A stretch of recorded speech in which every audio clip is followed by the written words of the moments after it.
记得有一次，湖南卫视的记者到香港，他就问我，他说你想参加《我是歌手》吗？想都不用想，我说我不會參加。他說為什麼？我怕輸。學友會唔會參加《我是歌手》？我唔會啊，我唔想再比賽啫。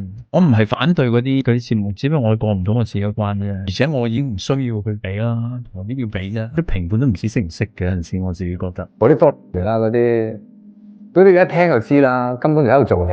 咁我不如去拍戲好過。咁唱歌正正經經，即係好多時我唔敢去參加。啲人第一唔想參加，第二我唔敢去參加就係我驚我會衝落去打。即係嗰陣時李克勤去做蒙面歌，邊有可能認唔到李克勤把聲嘅啫？佢把聲咁即係咁突出，咁聽唔到你點做前輩，點去做評判啫？係咪先？